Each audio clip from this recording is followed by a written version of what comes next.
it's helpful at this point to step back a little bit and just, to let people know that I'm in this position because I was diagnosed in about 3 years ago in 2022 with CLL.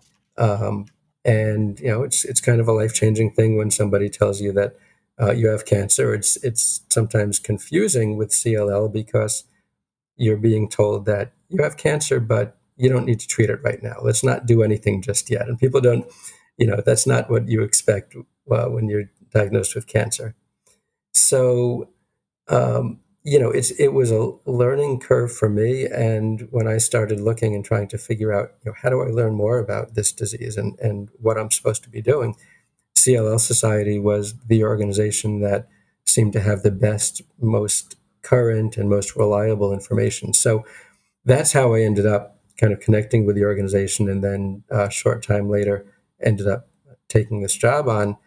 Um, the What that allows me to do is really connect with our donors on a very personal level because um, you know I don't mind sharing my story. I know a lot of our donors don't either, and we can talk about what we're going through, um, and it opens the door for me to talk about how can CLS Society be more helpful. What can we do to make your living with this disease easier? And that's where I think we get into the conversation of um, uh, being patient centered. That we're really focused on the conversations with our donors are really focused on what we're able to do to make their lives better or their families' lives better. Yeah, that makes sense. And, can you talk a little bit more about your own personal journey with CLL and how it has shaped your approach to fundraising? Yeah, absolutely. First of all, going back 3 years, it was the first time in all the years that I've been in development that I really, I was at an organization that I really didn't feel very strongly connected to, and I've been very fortunate in my career to have been able to work for organizations that I felt very personally connected to, that I really wanted to see succeed. Um, so 3 years ago, when I received this diagnosis, it caused me to step back and say, okay, what do I really want to be doing? I was almost 60, um, and really felt like it was the right time to be thinking about, what do I want to be doing professionally? What do I want to be doing personally?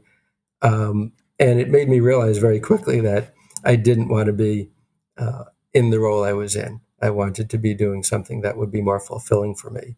So that initially was, at least in large part, driven by the diagnosis, or I may have come to that point eventually anyway, but I think it moved that conversation within my head up maybe a couple of years, and it allowed me to focus and to say, okay, there are three or four things in the nonprofit world that interest me.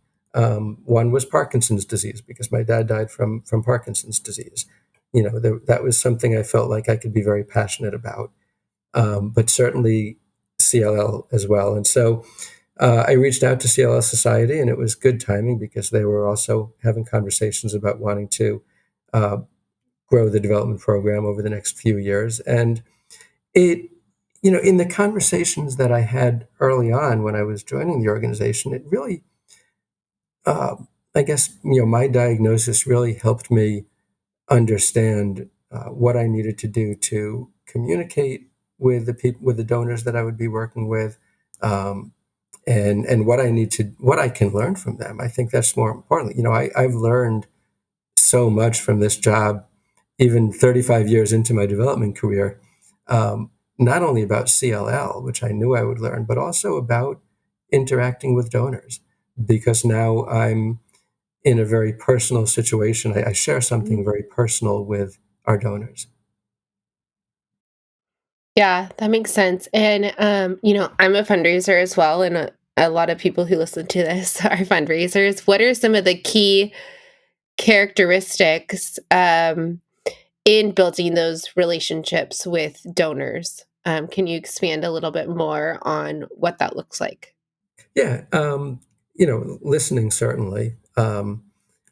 Uh, I sometimes it's hard to know how much information to share or how much information somebody that I'm talking to is willing to share when you're talking about a medical diagnosis.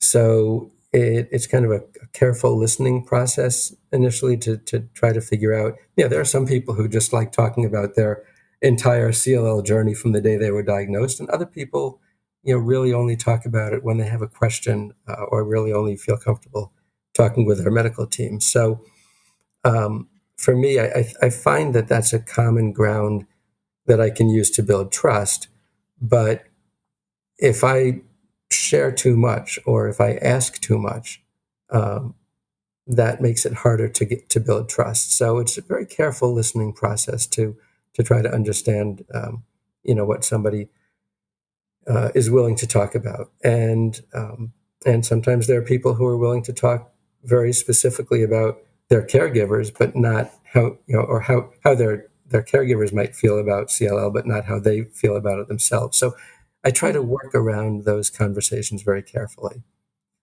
Um, Other than that, I think once that's done, most of the conversation is not that different. You're looking for ideas. Is somebody interested in funding research, or are they more interested in funding direct patient services? Or so those are the same kinds of conversations that you would have uh, at any organization with donors, really.